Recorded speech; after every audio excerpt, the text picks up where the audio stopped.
कौम के उपर वापरे हुए ऐसे वरतारे का बहुदिशावी चिंतन करने वास्ते एकत्र हुए हैं, जिसके बारे बहुत सारे भरम भुलेखे सिरजे गए। और इस वरतारे का जेकर असी बहुदिशावी चिंतन नहीं करते तो इस वरतारे के प्रति मीडिया के वलों जो कुछ आम जन संधारण की मानसिकता दे विच सिरजिया गया है, वो किते ना किते साडियां रवायती कदरां कीमतां दे नाल मेल नहीं खाता। जेकर असी पिछले कुछ सालों के विच ही वेखीए तो सब तो वड्डी साडे सामने इस वरतारे के प्रति चुनौती ये सी कि ये वरतारा है कि असी परिभाषित ना कर सके। अक्सर तुसी इन्हां 35 सालों के विच किताबां दे विच, अखबारां दे विच, ਵੱਖ-ਵੱਖ मीडिया दे विच इस वरतारे नूं जदों परिभाषित किया जाता सी ते परिभाषा एक नहीं सी। कोई कहता सी कि साका नीला तारा, कोई ऑपरेशन ब्लू स्टार लिखता सी, कोई कार्रवाई नीला तारा कहता सी। पर बहुत समय के बाद सानू बहुत ज़्यादा लिखण और मेहनत और बोल बोल के तरद्दत करन तो बाद इस गल नूं संगतां दे विच प्रचारना पिया कि दरअसल ये है की सी कि ये सिख कौम के उपर वापरिया होया तीसरा घल्लूकारा सी। साका एक वक्री चीज़ है। साके दे विच कदी भी मकतूल दे वल्लों कोई हथियारबंद विरोध नहीं हुंदा। मेरे बहुत ही सत्कारयोग कौम की मायनास हस्ती ਗਿਆਨੀ ਰਣਜੋਤ ਸਿੰਘ ਹੁਣਾ जी के पासों आप जी गुरु अर्जन साहब की शहादत का वरतारा सरवण कर रहे सी, वो साका है। गुरु तेग बहादुर साहब की शहादत साका है। सरहंद दे विच छोटे साहबजादियां की शहादत साका है, पर चमकौर साका नहीं है। चमकौर नूं जे तुसीं डिफाइन करोगे तो तुहानूं जफरनामे के शब्द वरतने पैणगे, जिथे कलगीधर पातशाह गुरु गोबिंद सिंह महाराज इस दे बारे साका शब्द नहीं वरतणगे। वो कहणगे चू दीदम बा नाहर बा आमद बा जंग चशीदे जके तीर मन बेतरंग। वो जंग है, चमकौर साका नहीं। साके दे विच चार चीज़ां इकट्ठियां हुंदियां ने। फारसी के चार शब्द ने, कतल, कातल, मकतल और मकतूल। कतल करन दी किरिया है, कातल जिहड़ा उस किरिया नूं करदा है, मकतूल जिस दा कतल किया जाता है, ते मकतल जिस जगह के उपर कतल किया जाता है। जदों ये चार चीज़ां इकट्ठियां हुंदियां ने ते मकतूल जिसका कतल किया जा रहा है उहदे वल्लों किसी तरह की कोई हथियारबंद विरोधता नहीं, तो उत्थे जिहड़ा शब्द प्रगट हुंदा है वह है साका। सो जून 84 साका नहीं है और ये कतलेआम भी नहीं है। असीं इसनूं कतलेआम का नाम नहीं दे सकते। कतलेआम दे विच भी हथियारबंद विरोध नहीं हुंदा।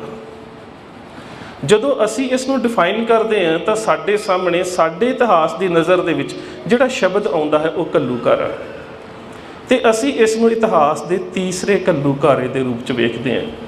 एक कानूआन के शम दे विच होया छोटा घल्लूकारा, उस तो बाद कोपर हीड़े के मैदान के विच वड्डा घल्लूकारा, ते इस सदी दे विच वापरिया होया ये तीसरा घल्लूकारा। हुण घल्लूकारे नूं परिभाषित किवें कीता जांदा है? घल्लूकारे दे विच जिहड़ी उस दी परिभाषा है, जदों असीं अपने इतिहास के आयन दे विच उसनूं वेखना है तो कौम का एक पक्ष किसी भी स्टेट की नीति जां जुल्म के खिलाफ संघर्ष करता है, तो स्टेट के वल्लों उन्होंने खत्म करने के बहाने दे विच अनेकां ही होर बेगुनाह जिहड़े ने उन्हां नूं भी कतल कर दिता जाता है। उत्थे जिहड़ी टर्म बनती है वह है घल्लूकारा। ये वरतारा छोटे घल्लूकारे के दौरान भी वापरिया कि सरदार जस्सा सिंह आलूवालिया, नवाब कपूर सिंह ते सुखा सिंह माड़ी कंबोके, इन्हां दी अगवाई विच संघर्षशील शस्त्रधारी योधे गिणती च थोड़े ने। वो तो मैदाने जंग च जूझते जां शहीद हुंदे ने। उन्हां दे विचों सरदार गुरदयाल सिंह जी, उन्होंने भरा तारा सिंह जी, वो शहादतां प्राप्त करते हैं। कुछ सिंह निकल जाते हैं, पर कानूआन के शंभ नूं अग लगा के जिहड़े सिखां दे परिवार ने, बच्चे ने, औरतां ने, जिहड़े उस हथियारबंद संघर्ष का हिस्सा नहीं, उन्होंने भी खत्म कर दिता जाता है। ਇਹੀ ਵਰਤਾਰਾ ਕੋਪਰਹੀੜੇ ਦੇ ਮੈਦਾਨ ਦੇ ਵਿੱਚ ਹੁੰਦਾ ਹੈ ਕਿ ਸਰਦਾਰ ਚੜ੍ਹਤ ਸਿੰਘ ਤੇ ਸਰ ਜੱਸਾ ਸਿੰਘ ਅਹਿਮਦ ਸ਼ਾਹ ਅਬਦਾਲੀ ਦੀਆਂ ਫੌਜਾਂ ਦੇ ਖਿਲਾਫ ਜੈਨ ਖਾਨ ਦੇ ਨਾਲ ਤੇ ਭੀਖਨ ਖਾਨ ਦੇ ਨਾਲ ਲੜਦੇ ਨੇ। ਪਰ ਉਸ ਸਾਰੀ ਕਾਰਵਾਈ ਤੋਂ ਬਾਅਦ ਆਮ ਜਿਹੜੇ ਪਰਿਵਾਰ ਨੇ, ਔਰਤਾਂ ਨੇ, ਬੱਚੇ ਨੇ, ਉਹਨਾਂ ਦਾ ਕਤਲੇਆਮ ਵੀ ਕਰ ਦਿੱਤਾ ਜਾਂਦਾ ਹੈ। ਸੋ ਪਹਿਲੀ ਗੱਲ ਤਾਂ ਇਹ ਹੈ ਕਿ ਇਸ ਨੂੰ ਪਰਿਭਾਸ਼ਿਤ ਕਰਨਾ ਬਹੁਤ ਜ਼ਰੂਰੀ ਹੈ ਕਿ ਇਹ ਸਿੱਖ ਕੌਮ ਦੇ ਉੱਪਰ ਵਾਪਰਿਆ ਹੋਇਆ ਤੀਸਰਾ ਘੱਲੂਘਾਰਾ ਹੈ। ਅਗਲੀ ਗੱਲ ਹੈ ਕਿ ਇਸ ਦਾ ਅਧਿਐਨ ਬਹੁਦਿਸ਼ਾਵੀ ਚਿੰਤਨ ਕਿਵੇਂ ਹੋਵੇ। ਇਹ ਬਹੁਤ ਜ਼ਰੂਰੀ ਹੈ ਕਿਉਂਕਿ ਸਾਡੇ ਨੌਜਵਾਨਾਂ ਦੇ ਸਾਹਮਣੇ ਬਹੁਤ ਸਾਰੇ ਸਵਾਲ ਮੀਡੀਆ ਦੇ ਵੱਲੋਂ ਉਹਨਾਂ ਦੀ ਮਾਨਸਿਕਤਾ ਦੇ ਵਿੱਚ ਪਾ ਦਿੱਤੇ ਗਏ ਨੇ। ਸੰਤ ਜਰਨੈਲ ਸਿੰਘ ਨੇ ਹਰਿਮੰਦਰ ਸਾਹਿਬ ਨੂੰ ਕਿਉਂ ਚੁਣਿਆ? ਹਰਿਮੰਦਰ ਸਾਹਿਬ ਨੂੰ ਸੰਘਰਸ਼ ਦਾ ਕੇਂਦਰ ਕਿਉਂ ਬਣਾਇਆ?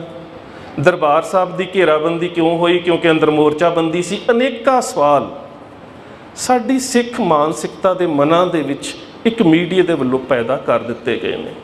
ਅਤੇ ਜਿੰਨਾ ਚਿਰ ਤੱਕ ਤੁਸੀਂ ਇਹਨਾਂ ਸਵਾਲਾਂ ਦਾ ਜਵਾਬ ਆਪਣੇ ਵਿਚਾਰਧਾਰਕ ਪੱਖ ਦੇ ਵਿੱਚੋਂ ਨਹੀਂ ਤਲਾਸ਼ਦੇ, ਉਹਨਾਂ ਚਿਰ ਤੱਕ ਅਸੀਂ ਲਾਜਵਾਬ ਹੋ ਜਾਂਦੇ ਹਾਂ। ਕਿਉਂਕਿ ਹਰ ਮਨੁੱਖ ਦਾ ਕਿਸੇ ਵੀ ਵਰਤਾਰੇ ਦੇ ਪ੍ਰਤੀ ਨਜ਼ਰੀਆ ਵੱਖ ਹੁੰਦਾ ਹੈ ਅਤੇ ਸਟੇਟ ਦਾ ਨਜ਼ਰੀਆ ਬਿਲਕੁਲ ਵੱਖ ਹੁੰਦਾ ਹੈ ਕਿਉਂਕਿ ਉਹਦੇ ਕੋਲ ਮੀਡੀਆ ਦੀ ਤਾਕਤ ਹੁੰਦੀ ਹੈ। ਕਿਸੇ ਵੀ ਵਰਤਾਰੇ ਨੂੰ ਸਟੇਟ ਨੇ ਲੋਕਾਂ ਦੀ ਮਾਨਸਿਕਤਾ ਦੇ ਵਿੱਚ ਕਿਵੇਂ ਲੈ ਕੇ ਜਾਣਾ ਹੈ, ਸਟੇਟ ਦਾ ਉਹਦੇ ਵਿੱਚ ਬਹੁਤ ਵੱਡਾ ਰੋਲ ਹੁੰਦਾ ਹੈ। ਪਰ ਜਿਹੜੀ ਪੀੜਤ ਧਿਰ ਹੁੰਦੀ ਹੈ, ਜਿਹੜੀ ਪ੍ਰਭਾਵਿਤ ਧਿਰ ਹੁੰਦੀ ਹੈ, ਉਹਦੇ ਕੋਲ ਨਾ ਤਾਂ ਸਟੇਟ ਦੀ ਤਾਕਤ ਹੁੰਦੀ ਹੈ, ਨਾ ਉਹਨਾਂ ਵੱਡਾ ਮੀਡੀਆ ਹੁੰਦਾ ਹੈ। ਉਹਨੇ ਇਹ ਵੇਖਣਾ ਹੁੰਦਾ ਕਿ ਮੈਂ ਆਪਣੀ ਸਮੂਹਿਕ ਚੇਤਨਤਾ ਦੇ ਵਿੱਚੋਂ ਇਸ ਵਰਤਾਰੇ ਨੂੰ ਕਿਵੇਂ ਪ੍ਰਦਰਸ਼ਿਤ ਕਰਨਾ ਹੈ, ਲੋਕਾਂ ਦੇ ਸਾਹਮਣੇ ਪ੍ਰਸਾਰਿਤ ਕਿਵੇਂ ਕਰਨਾ ਹੈ, ਜਾਂ ਫਿਰ ਅਸੀਂ ਪਰਿਭਾਸ਼ਿਤ ਕਿਵੇਂ ਕਰਨਾ ਹੈ। ਖਲੀਲ ਜਿਬਰਾਨ ਦੀ ਇੱਕ ਬਹੁਤ ਹੀ ਮਸ਼ਹੂਰ ਕਿਤਾਬ ਹੈ ਬ੍ਰੋਕਨ ਵਿੰਗਸ। ਬ੍ਰੋਕਨ ਵਿੰਗਸ ਦੇ ਵਿੱਚ ਉਹਨੇ ਇੱਕ ਛੋਟੀ ਜਿਹੀ ਉਦਾਹਰਨ ਦਿੱਤੀ ਹੈ। ਉਸ ਉਦਾਹਰਨ ਨੂੰ ਸਾਨੂੰ ਸਮਝਣਾ ਪਵੇਗਾ। ਕਹਿੰਦਾ ਹੈ ਕਿ ਅੱਖਾਂ ਕਹਿ ਰਹੀਆਂ ਨੇ ਸਾਹਮਣੇ ਪਹਾੜ ਹੈ। ਜਦੋਂ ਅੱਖਾਂ ਨੇ ਇਹ ਗੱਲ ਕਹੀ ਕਿ ਸਾਹਮਣੇ ਪਹਾੜ ਹੈ ਤੇ ਕੰਨਾਂ ਨੇ ਉਸੇ ਵੇਲੇ ਕਹਿ ਦਿੱਤਾ ਕਿ ਸਾਨੂੰ ਤਾਂ ਆਵਾਜ਼ ਸੁਣਾਈ ਨਹੀਂ ਦਿੱਤੀ। ਜਦੋਂ ਕੰਨਾਂ ਨੇ ਇਹ ਗੱਲ ਕਹਿ ਦਿੱਤੀ, ਆਵਾਜ਼ ਸੁਣਾਈ ਨਹੀਂ ਦਿੱਤੀ, ਨਾਲ ਹੀ ਨੱਕ ਬੋਲਿਆ ਕਿ ਜੇਕਰ ਪਹਾੜ ਹੈ ਮੈਨੂੰ ਸੁਗੰਧ ਨਹੀਂ ਆ ਰਹੀ। ਉਹਦੀ ਆਵਾਜ਼ ਸੁਣਨ ਤੋਂ ਬਾਅਦ ਜ਼ਬਾਨ ਨੇ ਕਿਹਾ ਮੈਨੂੰ ਤਾਂ ਸਵਾਦ ਹੀ ਨਹੀਂ ਲੱਗਾ ਪਹਾੜ ਹੈ ਕਿਹੜਾ। ਪਰ ਪਹਾੜ ਨੂੰ ਵੇਖਣਾ ਨੇਤਰਾਂ ਦਾ ਕੰਮ ਸੀ। ਉਸ ਤੋਂ ਬਾਅਦ ਸਾਰੇ ਜਿਸਮ ਦੀ ਸਮੂਹਿਕ ਚੇਤਨਤਾ ਜਿਹੜੀ ਹੈ, ਉਹਦੇ ਵਿੱਚੋਂ ਜਿਹੜਾ ਪਹਾੜ ਦਾ ਰੂਪ ਹੈ ਉਹ ਪੈਦਾ ਹੋਣਾ। ਨੇੜੇ ਜਾ ਕੇ ਪਤਾ ਲੱਗਣਾ ਕਿ ਅਸਲੀਅਤ ਕੀ ਹੈ। ਦਰਅਸਲ ਬਿਲਕੁਲ ਇਵੇਂ ਦਾ ਵਰਤਾਰਾ ਸਾਡੀ ਮਾਨਸਿਕਤਾ ਦੇ ਉੱਪਰ ਸਿਰਜਿਆ ਗਿਆ ਹੈ ਕਿ ਇਸ ਵਰਤਾਰੇ ਦੀ ਅਸਲੀਅਤ ਅਸੀਂ ਬਿਲਕੁਲ ਅੱਖਾਂ ਤੋਂ ਪਰੋਖੇ ਕੀਤੀ, ਔਰ ਜੋ ਅੱਖਾਂ ਨੂੰ ਦਿਸਿਆ ਸੱਚ ਸੀ, ਅਸੀਂ ਸਮੂਹਿਕ ਚੇਤਨਤਾ ਦੇ ਰੂਪ ਦੇ ਵਿੱਚ, ਕਲੈਕਟਿਵ ਕੌਨਸ਼ੀਅਸਨੈਸ ਦੇ ਰੂਪ ਦੇ ਵਿੱਚ ਉਸ ਨੂੰ ਆਪਣੀ ਮਾਨਸਿਕਤਾ ਦਾ ਹਿੱਸਾ ਨਹੀਂ ਬਣਾਇਆ। ਅਗਲਾ ਸਵਾਲ ਬਹੁਤ ਅਹਿਮ ਹੈ ਜਿਹੜਾ ਪੈਦਾ ਹੁੰਦਾ ਹੈ, ਅਤੇ ਅਕਸਰ ਸਾਡੇ ਮਨਾਂ ਦੇ ਵਿੱਚ ਉਸ ਗੱਲ ਨੂੰ ਸਿਰਜ ਦਿੱਤਾ ਜਾਂਦਾ ਹੈ। ਇਹ ਸਿਰਜਿਆ ਜਾਂਦਾ ਹੈ ਕਿ ਦਰਬਾਰ ਸਾਹਿਬ ਦੇ ਅੰਦਰ ਹੀ ਇਸ ਸਾਰੇ ਘਟਨਾਕ੍ਰਮ ਦੀ ਸ਼ੁਰੂਆਤ ਕਿਉਂ ਹੋਈ। ਹੁਣ ਜਰਾ ਖਿਆਲ ਕਰਿਓ, ਕੋਈ ਸਮਾਂ ਸੀ ਧਰਮ ਦੇ ਪ੍ਰਚਾਰ ਔਰ ਪ੍ਰਸਾਰ ਦਾ ਸਾਧਨ ਸਾਡੀਆਂ ਧਰਮਸ਼ਾਲਾਵਾਂ ਸਨ, ਜਿੱਥੇ ਧਾਰਨ ਕੀਤੇ ਗਏ ਗੁਣਾਂ ਨੂੰ ਸਿਖਾਇਆ ਜਾਂਦਾ ਹੈ। ਉਸ ਜਗ੍ਹਾ ਨੂੰ ਕਿਹਾ ਜਾਂਦਾ ਹੈ ਧਰਮਸਾਲ। ਜਿੱਥੇ ਪਕਵਾਨ ਪਕਾਏ ਜਾਂਦੇ ਨੇ ਉਹ ਪਾਕਸਾਲ। ਜਿੱਥੇ ਪੜ੍ਹਾਇਆ ਜਾਂਦਾ ਹੈ ਉਹ ਪੜ੍ਹਨਸਾਲ। ਸਾਲ ਦਾ ਭਾਵ ਤਾਂ ਜਗ੍ਹਾ ਹੈ। ਜਿਹੜੀ ਧਰਮ ਕਮਾਉਣ ਦੀ ਜਗ੍ਹਾ ਸੀ ਕਿਸੇ ਸਮੇਂ ਦੇ ਵਿੱਚ ਉਹ ਧਰਮਸਾਲ ਸੀ। ਧਰਮਸਾਲ ਦੀ ਜਗ੍ਹਾ ਗੁਰਦੁਆਰੇ ਲੈਂਦੇ ਨੇ ਕਿ ਗੁਰਦੁਆਰਿਆਂ ਦੇ ਵਿੱਚੋਂ ਸਾਨੂੰ ਧਰਮ ਦੀ ਵਿੱਦਿਆ ਮਿਲਦੀ ਹੈ।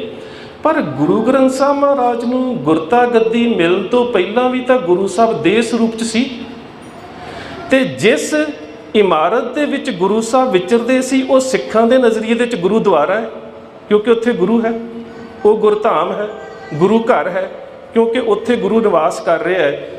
ਅਤੇ ਹੁਣ ਇਸੇ ਵਰਤਾਰੇ ਦੇ ਸੰਦਰਭ ਦੇ ਵਿੱਚ ਜੇਕਰ ਅਸੀਂ ਅਨੰਦਪੁਰ ਸਾਹਿਬ ਦੇ ਕਿਲ੍ਹੇ, ਚਾਹੇ ਹੌਲਗੜ੍ਹ ਦੀ ਗੱਲ ਹੋਵੇ, ਤਾਰਾਗੜ੍ਹ ਦੀ ਗੱਲ ਹੋਵੇ, ਆਨੰਦਗੜ੍ਹ ਦੀ ਗੱਲ ਹੋਵੇ, ਲੋਹਗੜ੍ਹ ਦੀ ਗੱਲ ਹੋਵੇ, ਅਤੇ ਕੀ ਉਹ ਹਮਲਾ ਜਿਹੜਾ ਸਿੱਖ ਦੀ ਚੇਤਨਤਾ 'ਤੇ ਨਹੀਂ ਸੀ ਕਿ ਉੱਥੇ ਗੁਰੂ ਮੌਜੂਦ ਨਹੀਂ ਸੀ?